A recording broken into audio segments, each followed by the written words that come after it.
Shabbat Shalom, mis amados, mis amadas, bendiciones. Bienvenidos a la Parashat Toldot. Le habla Luis Fernando Graciano desde la República Dominicana. Para mí es un placer estar aquí. Un honor inefable, maravilloso, esta oportunidad de enseñar Torah. Hoy vamos a estudiar la porción Toldot, un análisis profundo de la lucha entre los gemelos, la primogenitura y otras cosas más que esta porción habla. Pero vamos a tratar de descifrar los principios más importantes que revela, que enseña para nuestro beneficio la porción Toldot. Así que voy a dar inicio inmediatamente a la porción Toldot, esperando que los hermanos estén bien, anote algunos principios, escuche atentamente estas palabras, permita que el Eterno nos hable a profundidad. Mire, vamos a dar inicio. El estudio de la Parashat Toldot, que comprende, ya usted sabe, de Génesis 25:19 a Génesis 28:19 a 9, nos transporta, por así decirlo, al corazón mismo de la segunda generación del pacto abrahámico, que es la generación de Isaac y Rebeca, y de sus dos gemelos, Esaú y Jacob. Por tanto, esta porción de la Torá no solo narra los orígenes de dos naciones en perfecto conflicto, sino que también funciona como un microcosmos de las tensiones universales entre lo físico y lo espiritual, entre la inmediatez y el propósito, entre la honestidad y la necesidad percibida. Por esa razón, a través de este análisis que vamos a comenzar ahora, un análisis exhaustivo de los textos bíblicos y la exégesis judía tradicional, se revelan las profundas implicaciones teológicas, éticas, de las decisiones tomadas en este hogar patriarcal. Lo primero que quiero hacer es una introducción. Y son los fundamentos, por así decirlo, de Isaac y de Rebeca. Y la primera cosa que quiero notar en este punto es el contexto generacional y el poder de la oración. Es decir, que la Parashat Toldot, que se traduce como generaciones, comienza con Isaac, el hijo del compromiso, cuya vida a menudo se interpreta como un reflejo de la cualidad divina del juicio y de la disciplina. Su existencia, su vida, reafirma el deseo y la capacidad del creador de establecer un plan universal y eterno dentro de las estructuras de una familia humana. Isaac se casó con Rebeca, nos dice la escritura, a la edad de 40 años. Sin embargo, pasaron 20 años antes de que concibieran. La narrativa enfatiza que Isaac oró fervientemente por su esposa, quien era estéril. Y solo a la edad de 60 años ella dio a luz. Después de 20 años de oración fue que pudieron ver a su hijo recién nacido. ¿Por qué hablo de esto? Porque este periodo de oración es crucial, ya que el término hebreo utilizado para describir la oración de Isaac no es el término normal que se utiliza para la oración, sino que usa una palabra poco usual dentro del hebreo bíblico, que es la palabra hebreatar. Una palabra que en su raíz semítica también puede significar, escuche por favor, cavar, relacionado con la palabra para horca, que es éter. Esto es un detalle impresionante. Este detalle lingüístico no es meramente incidental, no es casual. ¿Por qué? Porque subraya que la continuación del pacto y el cumplimiento del destino divino aún están garantizados por la promesa de Dios, que es la emuná verdadera que refleja, que revela este libro, que requirieron un histaldlut, o sea, un esfuerzo constante, continuo, profundo, es decir, un esfuerzo humano activo y a veces arduo. Estamos hablando entonces de que Isaac tuvo que cavar espiritualmente, en otras palabras, durante 2 décadas para poder sacar a la luz el potencial de la siguiente generación.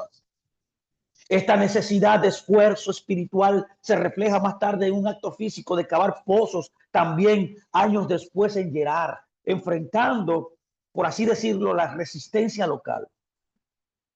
El éxito no fue inmediato, mis amados. El éxito no fue pasivo,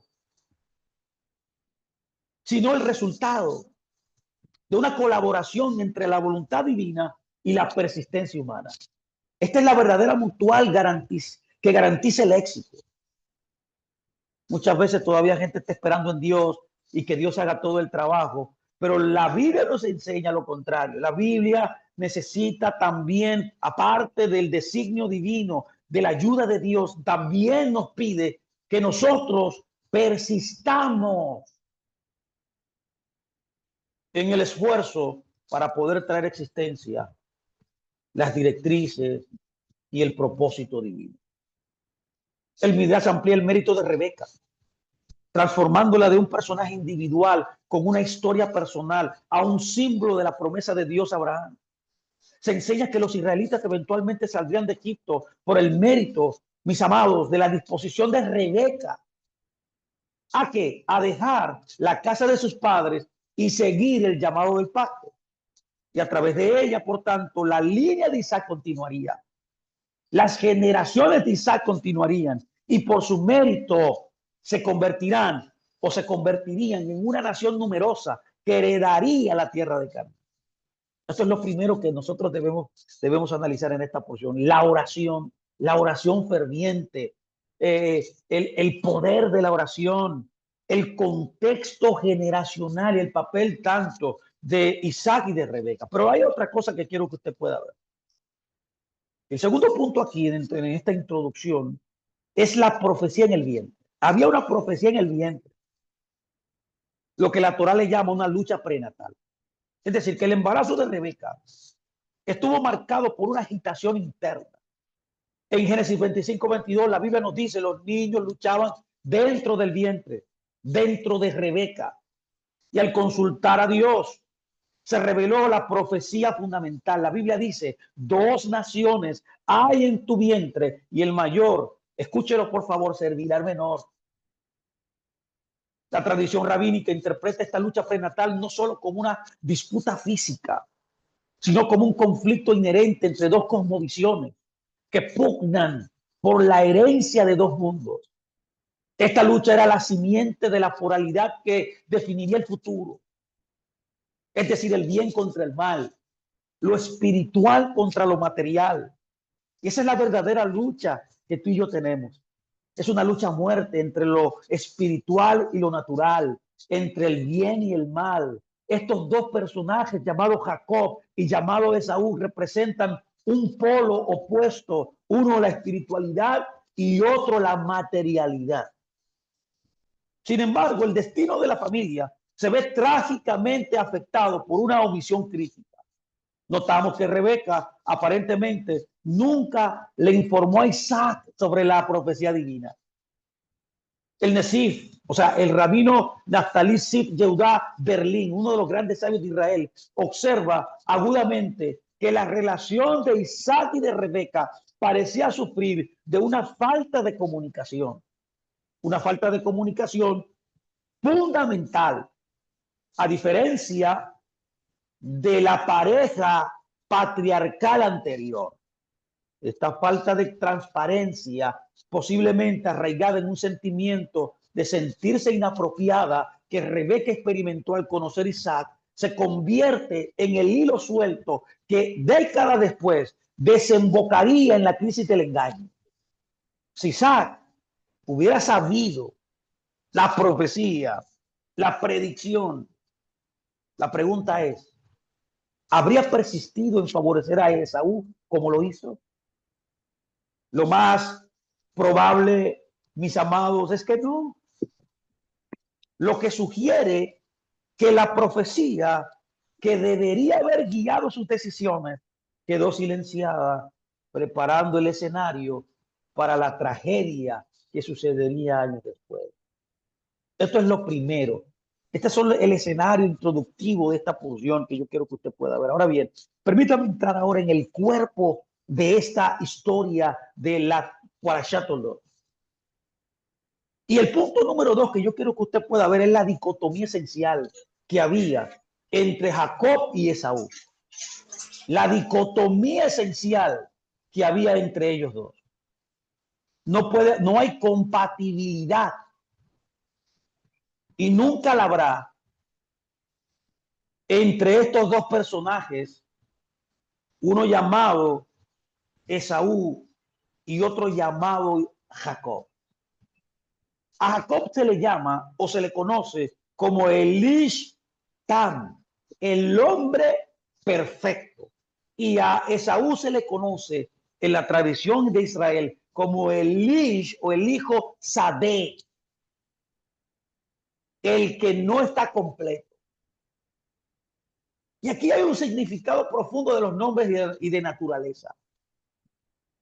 La Torá nos presenta, por así decirlo, dentro de esta dicotomía esencial, esta bifurcación de caracteres, esta no similitud, por así decirlo, de estos dos hombres, de estas dos personas, de Saúl y de Jacob, nos presenta un contraste bien marcado entre los gemelos. ¿Saben ustedes que eran gemelos? Esaú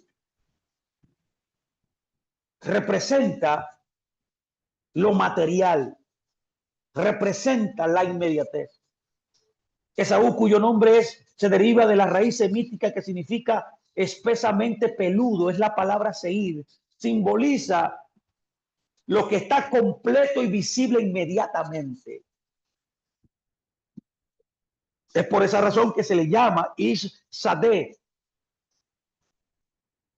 que traduce no solamente como alguien incompleto, sino como un hombre de campo. Era un cazador y como cazador operaba en el momento.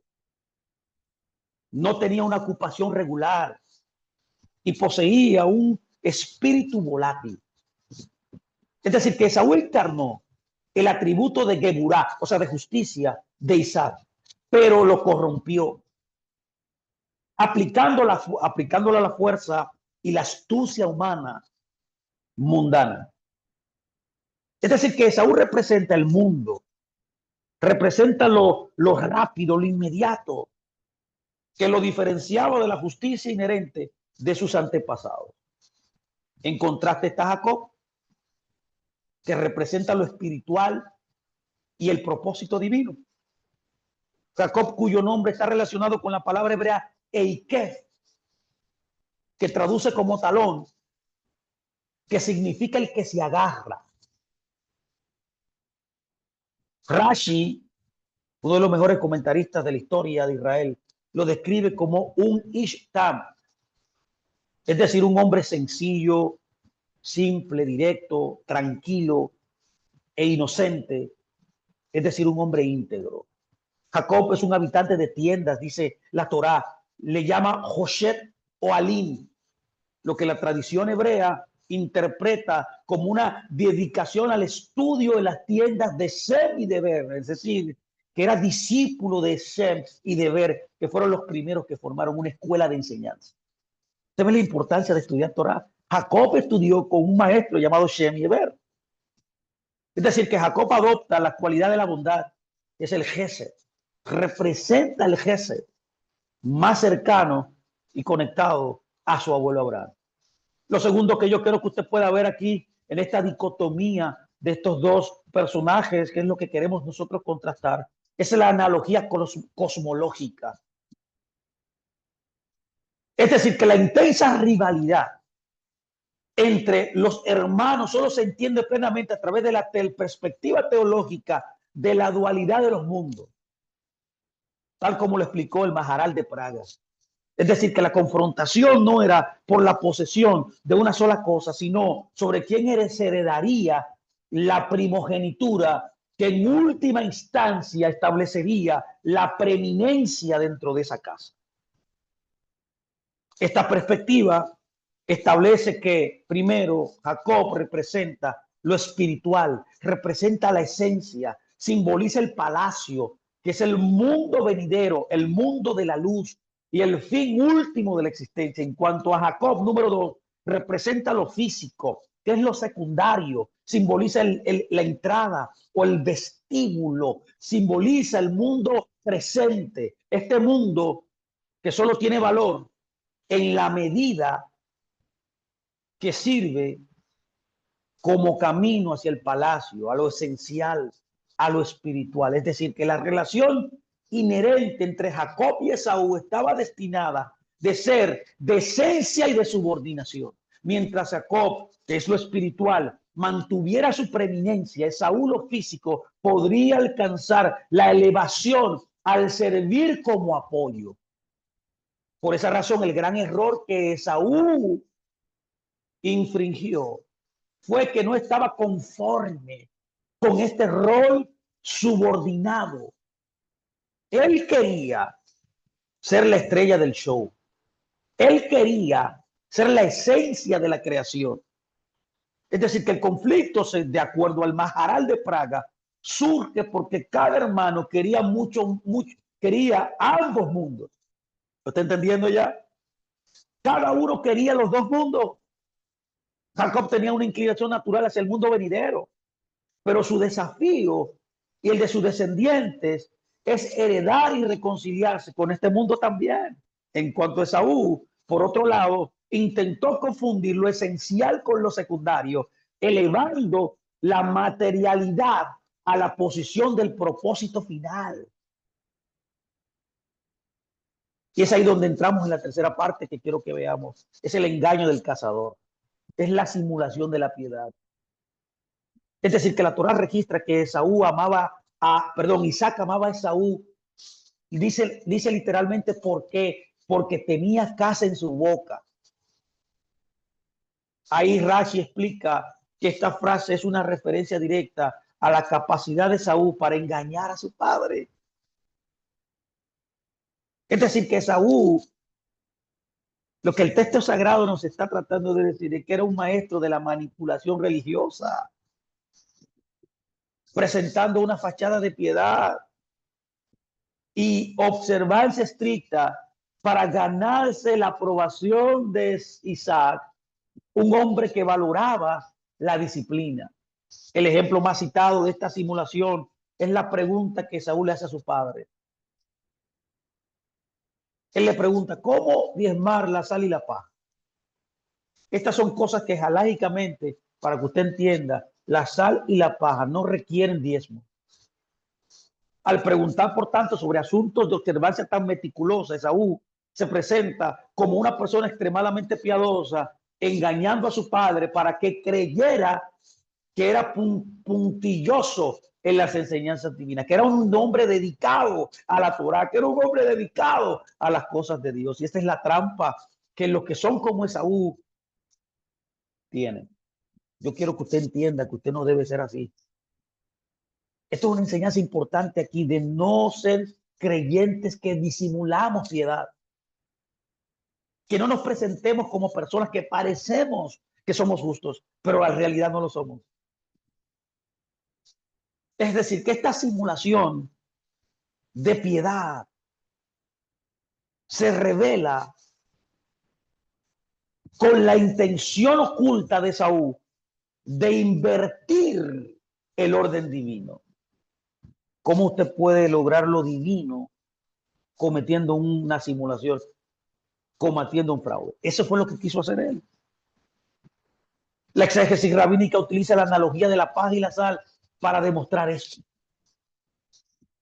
Es decir, que al querer diezmar la paja y la sal, Esaú demostró su incapacidad de discernir, de distinguir entre el trigo, que es la esencia espiritual, Jacob, y la paja, que es el medio material.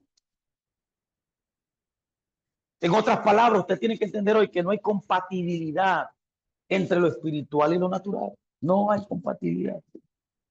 Por esa razón, lo que queremos decir es que él intentó convertir el agua del baño en el bebé. ¿Me entendió? Confundiendo lo secundario con lo esencial. Nos dice la Escritura, más buscad primeramente el reino de Dios y su justicia, y todo será añadido. Hay gente que quiere buscar lo añadido, ¿eh? Para que el reino y la justicia le sigan. Están, en otras palabras, invirtiendo el orden. Es decir, que Esaú tenía un patrón de valoración errónea, que era la prueba fundamental de que Esaú era inherentemente inadecuado para ser el vehículo del pacto abrahámico. Es por esa razón que esto nos guía al tercer punto que quiero que notemos. Es la venta de la primogenitura, que en hebreo es Bejorá. Es decir, que Esaú sacrificó el propósito divino por lo inmediato, por lo que no era la esencia.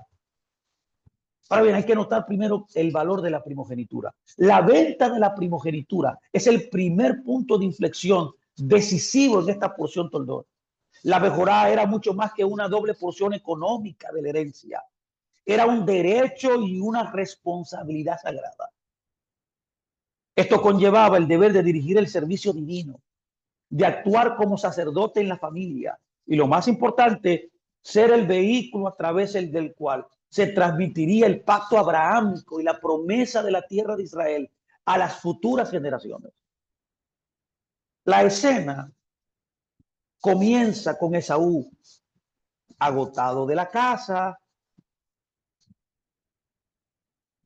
regresando y pidiéndole a Jacob que le diera el guiso rojo. En ese momento de extrema fatiga y enfoque en la gratificación física inmediata, Esaú ve la Bejorá como una carga innecesaria. No le da importancia a algo de lo que puede prescindir para satisfacer su necesidad temporal. Él solamente podía ver lo que tenía de frente. Él no pensaba en el futuro. Él nunca pensó en la importancia del plan divino. Por eso su famosa pregunta: ¿de qué me sirve la primogenitura? Él dijo: ¿de qué me sirve? Es como cuando alguien dice: ¿de qué me sirve Dios? ¿De qué me sirve lo espiritual? ¿De qué me sirve dar? ¿De qué me sirve orar? ¿De qué me sirve el propósito? Yo, cuando estaba en el mundo, me iba mejor. Desde que me convertí me está yendo mal. Es alguien que quiere tomar el control por su propia fuerza, en otras palabras, de que por un medio natural él consiga lo espiritual. Es decir, que esto es un rechazo explícito, claro, consciente a su destino espiritual en favor de un momento físico y mundano. Lo que le pasó a Eva, ¿se acuerda? En el jardín: no comerás del árbol. ¿Y ella qué hizo? Comió. Quería gratificarse momentáneamente, dejando a un lado el propósito de Dios. Esta frase, mis amados, encapsula la esencia de la mentalidad y la visión de Saúl. Es decir, refleja una incapacidad para sacrificar el presente por el futuro, o lo material por lo eterno. Lo segundo que quiero que vea aquí es la relevancia del guiso rojo. La palabra es Edom. Es decir, que la ligereza de Saúl al canjear su herencia eterna por un plato de lentejas rojo le otorgó el sobrenombre de Edom. De ahí toma nombre el sobrenombre de Edom, porque el guiso que él quiso como gratificación momentánea lo recibió para poder satisfacer esa necesidad pronta que él tenía. Note, por favor, que las lentejas tradicionalmente se dan en las comidas de duelo. Y esto podría haber sido simbólico, pero el color rojo, Adón, se convierte en un marcador permanente de su carácter. Es decir, que el acto mismo demuestra que él no es un candidato para el pacto porque no actuó de acuerdo a la tradición de la alianza. Esta transacción conecta directamente con el engaño de la sal y la paja que hemos hablado. Esaú constantemente priorizó el apetito físico inmediato, que era el guiso, sobre el propósito superior, que era la Bejorá.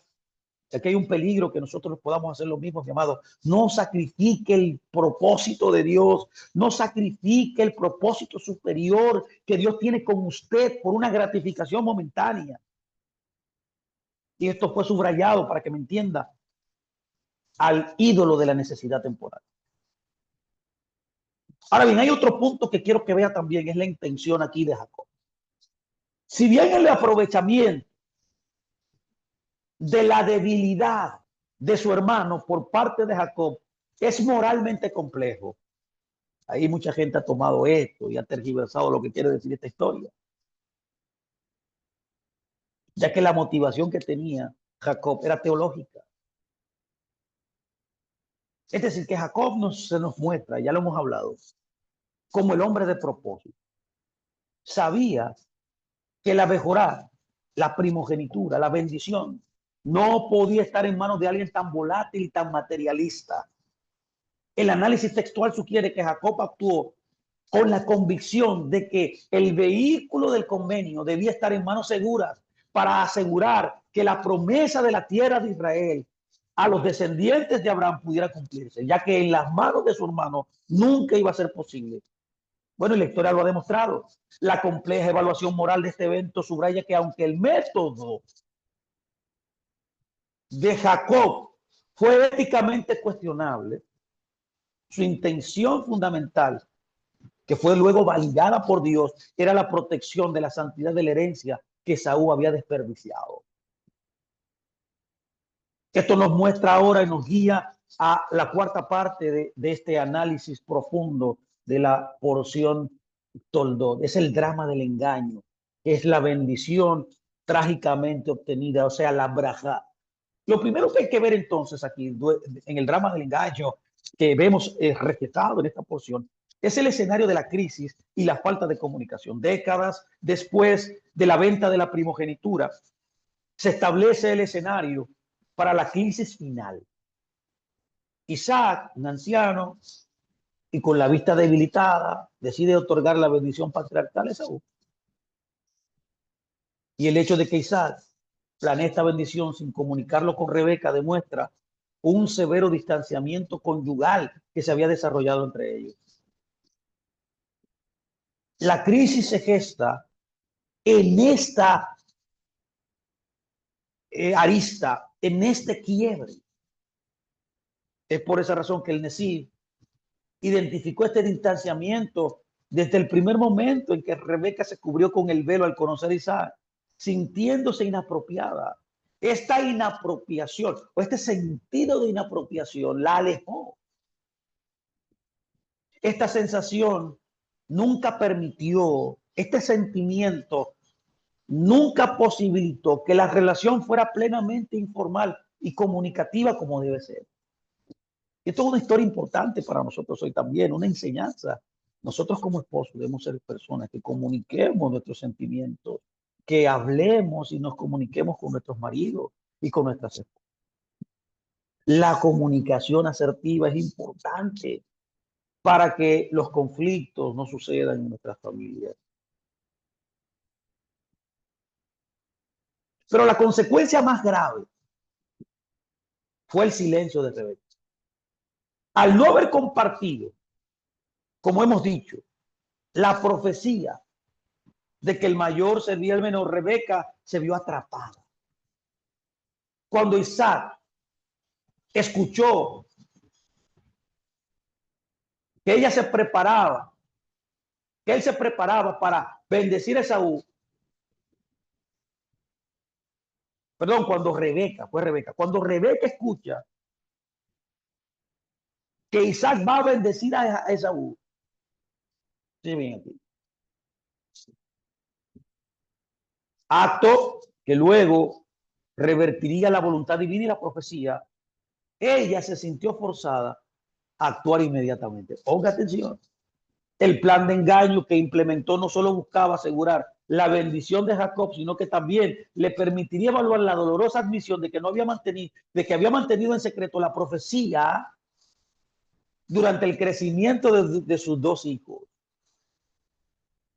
Se presenta el engaño, por lo tanto, no como un acto de maldad pura. ¿Lo entendió? O sea, en el acto que ella hace no hay maldad. Ella tiene sobre su peso, sobre su vida, una palabra que viene de Dios. En otras palabras, esto es visto entonces como una solución de emergencia nacida de la desconfianza del favoritismo parental, ya que Isaac amaba por lo que le daba a Esaú, siendo engañado, no viendo la esencia real de ese hijo, ¿eh? Y la preferencia en contraste que Rebeca tenía de su hijo, pero no era arbitraria, era porque Dios tenía un designio sobre el hijo menor, que sería mayor que el mayor. Y todo esto fue motivado por la falta de transparencia conyugal. ¿Usted está entendiendo esta historia? Lo segundo que hay que ver es la acción determinada de Rebeca y la duda de Jacob. Es decir, que la reacción de Rebeca es inmediata, enérgica e imperativa. El plan era detallado y completo, lo que subraya su determinación a aprovechar el momento para cumplir la profecía. La mujer estaba determinada para cumplir la profecía. Ella está siendo motivada por un designio superior. Ella instruye, dirige, influencia a Jacob a disfrazarse con las ropas y la piel de Saúl. Jacob, que era un Ishtam, acuérdese, un hombre íntegro, expresa duda y temor a ser maldito si Isaac descubriera el engaño. Rebeca, sin embargo, lo compele con una respuesta breve y directa. Ella le dice, está escrito en Génesis 27:13, dice, hijo mío, deja que la maldición caiga sobre mí. Haz como te digo, ve y tráelos para mí. Vio, esta mujer estaba decidida. Aquí hay una paradoja ética aquí central. La Torá muestra que incluso los llamados al destino fuerzan a las personas a salir de su carácter. El hombre simple y tranquilo se ve obligado a mentir y a disfrazarse.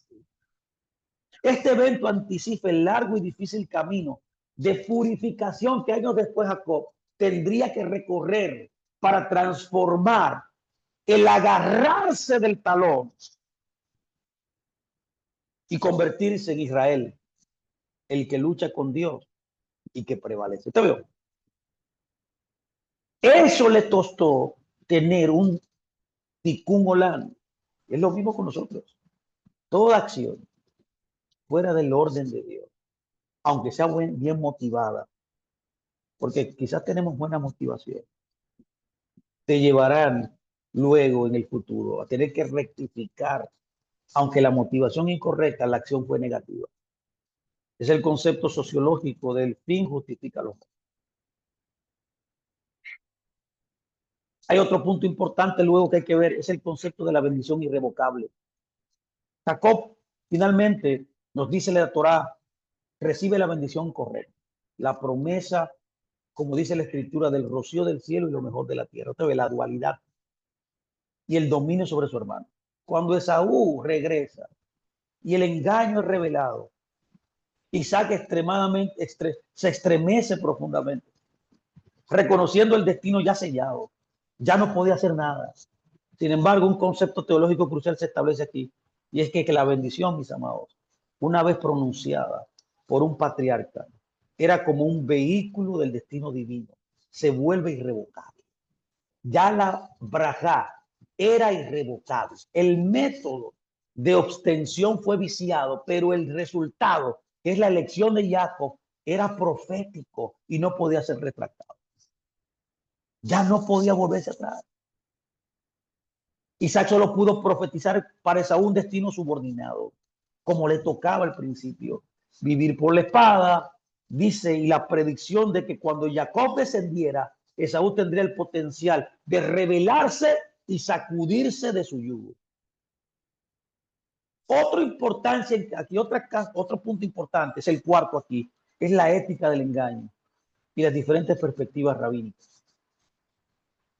El debate que por muchos años se ha llevado sobre si la intervención de Rebeca y de Jacob fue justificada es uno de los más ricos debates de la exégesis judía por generación, ya que obliga a sopesar, mis amados, el cumplimiento de la voluntad divina contra la integridad de los medios. Lo ideal es que haya integridad en los medios que utilizamos para cumplir la voluntad divina. Pero aquí tenemos una historia que aunque la intención y el final que había que perseguir, que había que cumplir, era necesario, los medios que utilizaron no fueron los más correctos. Por eso quiero presentarles algunas perspectivas, algunas interpretaciones, las principales, sobre la moralidad del engaño. Y aquí tengo la perspectiva de la estrategia de Rebeca. Los sabios, por ejemplo, nos enseñan, un minutito por favor, se me fue. Los sabios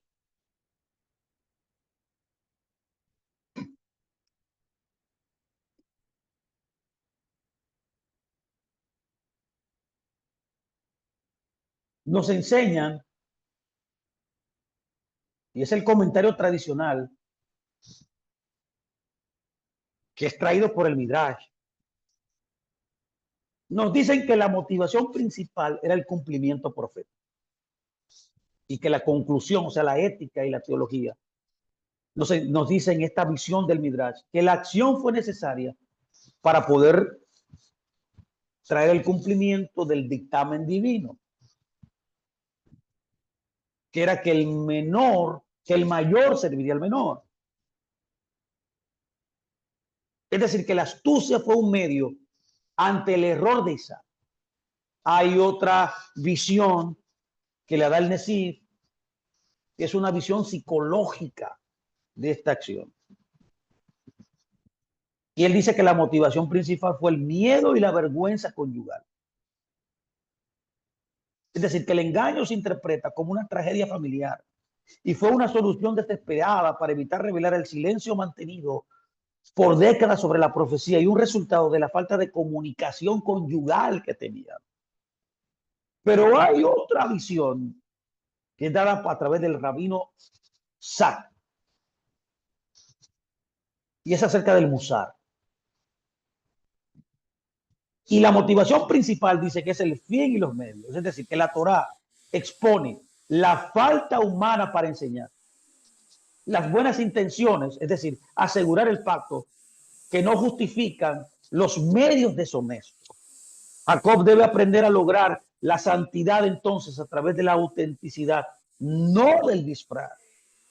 Esta última visión, reflejada por el rabino Sack, sostiene que aunque la elección de Jacob estaba preordenada, por eso dice la Torah que a Jacob he amado, mas a Esaú aborrecí. ¿Se acuerda? Eso está en Malaquías.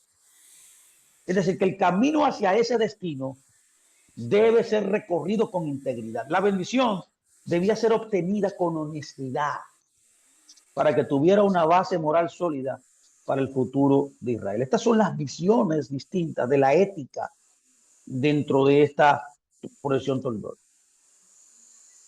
Quiero terminar ya el último punto con las consecuencias, el exilio y las lecciones éticas de esta historia. Lo primero que debemos ver es el alto costo del favoritismo. Usted no puede tener favoritismo con sus hijos. Y este es uno de los mensajes éticos más directos de la porción Toldot. Es el peligro del favoritismo parental. Es decir, que la predicción de Isaac por Esaú y la predicción de Rebeca por Jacob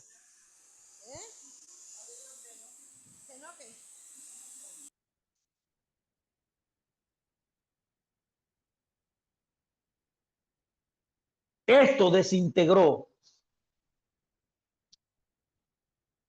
el hogar patriarcal.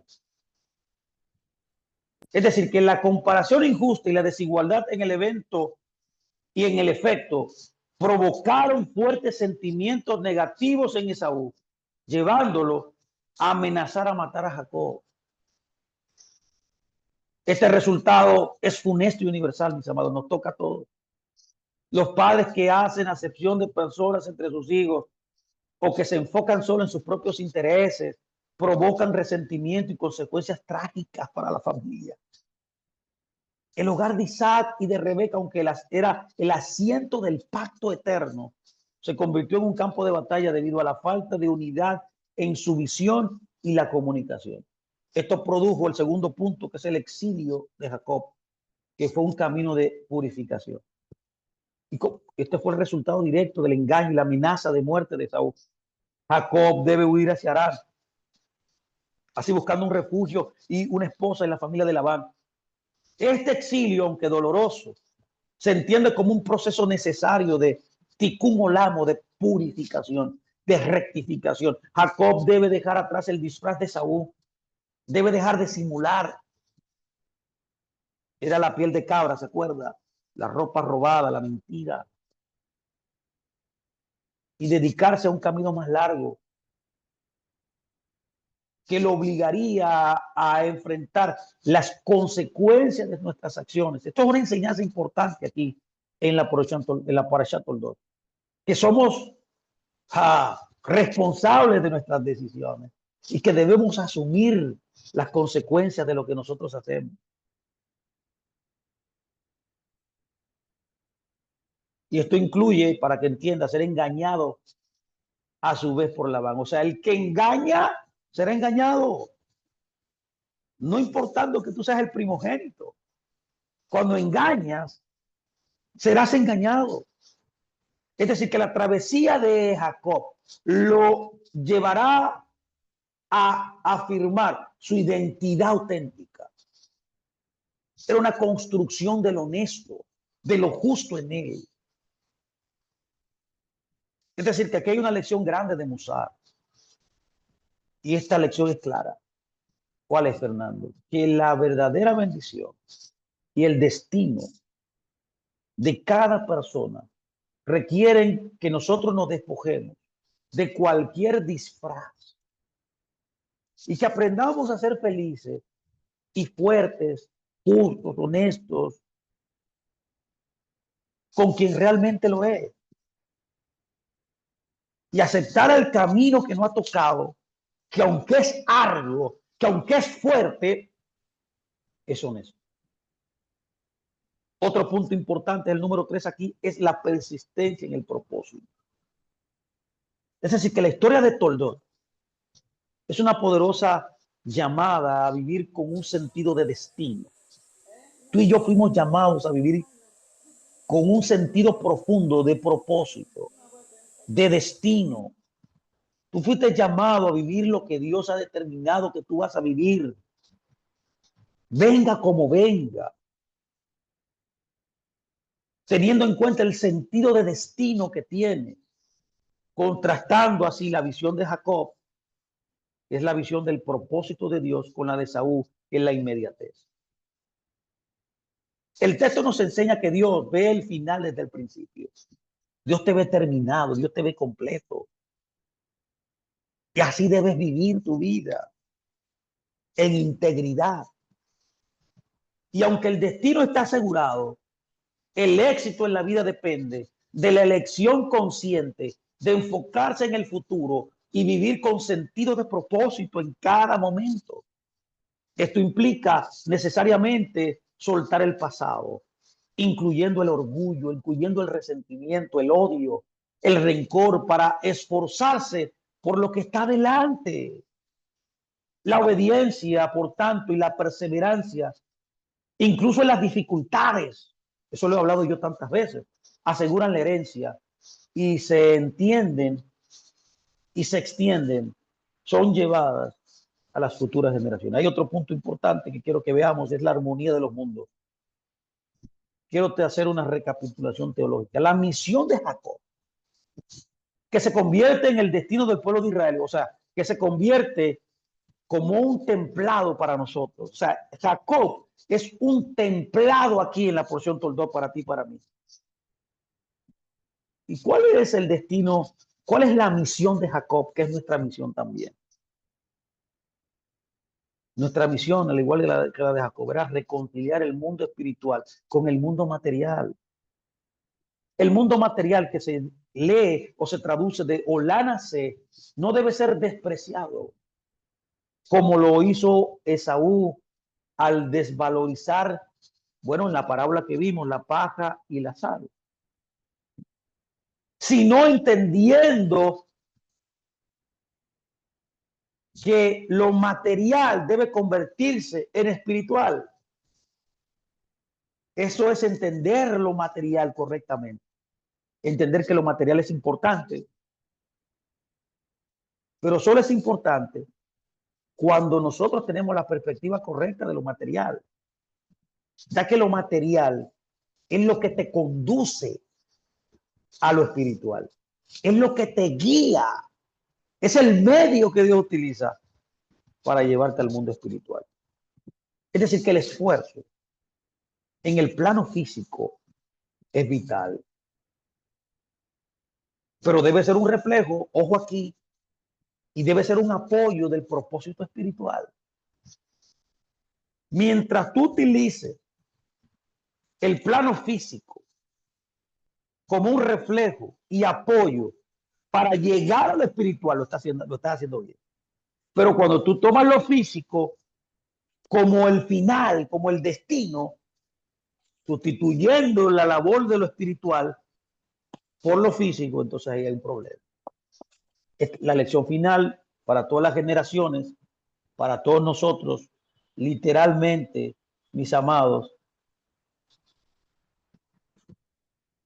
es, y ojo aquí, es que nada más debemos confundir el agua del baño con el bebé. Es decir, no elevar, no elevar, no elevar los medios materiales a la posición del fin espiritual. No puede hacer eso. Lo material no es el fin. Lo físico no es el fin, es lo espiritual. Ahora usted va a utilizar, lo reitero, lo físico para llegar a lo espiritual. Esta es la misión que nosotros tenemos. Quiero concluir esta porción, este análisis. Espero que le haya bendecido de la Parashat Toldot. La Parashat Toldot es un drama de la imperfección humana que paradójicamente sirve para avanzar el plan eterno de Dios. La Parashat Toldot nos revela que a pesar de los errores, del favoritismo, como vimos, de la falta de comunicación y el engaño, de la voluntad divina, esta voluntad divina prevalece y se mantiene a través de las elecciones y las luchas de los patriarcas. Es decir, que Dios toma nuestros medios inapropiados, nuestras propias elecciones malas dentro de estar en su reino y las torna para bien. La tragedia moral de Toldot reside en que las buenas intenciones de Rebeca para asegurar el destino profético requirieron métodos deshonestos que a su vez forzaron a Jacob a un exilio prolongado, un exilio que sirvió para rectificar. Podemos nosotros ahorrarnos estas rectificaciones si decidimos bien. Esta es la historia aquí. Esta es la moraleja y conclusión de esta historia. No utilice medios alternativos que aunque tenga la intención correcta usted de hacer las cosas, no utilice lo que Dios ha dicho que no debe utilizar. Porque cuando utiliza medios que no son los correctos, legítimos, porque lo queremos rápido todo, lo queremos al instante, queremos un resultado microondas de nuestra vida, tenemos la propensión a que al hacer esto recibamos una consecuencia de ser rectificados por largo tiempo hasta que nuestro carácter, nuestros pensamientos, nuestras ideas sean moldeados y que nosotros podamos llevar el ritmo del reino de Dios. Este exilio prolongado permitió, sí, que Jacob volviera al propósito. Sirvió, sí sirvió, pero no era necesario. Es decir, que la historia de Jacob y Esaú se mantienen como un espejo para nosotros en la humanidad, obligándonos a nosotros a examinar si en nuestra propia búsqueda de propósito, en nuestra vida espiritual, valoramos la esencia que es representado por Jacob sobre la apariencia inmediata, la simulación, la apariencia de piedad de Esaú. Nos enseña a no valorar lo material por encima de lo espiritual, sino poner lo material como un medio para lo espiritual. La bendición real entonces se alza no solo por el destino, sino por el camino de la integridad. Porque lo que importa aquí es el camino de integridad como hijo de Dios que tenemos. Usted debe ser una persona que vaya al ritmo de Dios, pero en el momento, en cada tiempo, en cada momento, cada circunstancia, cada punto de inflexión que usted te va a tomar decisiones para el eterno, siempre tiene que hacerlo con integridad. Tiene que hacerlo basado en la Torá, basado en lo que Dios ha determinado. No utilizar medios alternativos para cortar el tiempo, para pensar que el tiempo va a ser acortado, mejor dicho. Y usted ve que esto va a dar un resultado nefasto. Ese que engañó, ¿se acuerda? Fue engañado. Como proceso de rectificación natural de haber engañado. Que aunque tenía la intención correcta, no era el medio correcto. No era la forma correcta que él debía hacer, que él debía tener. Es decir, que la bendición real no solo es llegar al destino, es el proceso, el camino que debemos caminar basado en la integridad. El llamado final es a la elección consciente. Elija bien. Es decir, que usted debe optar siempre por el propósito eterno.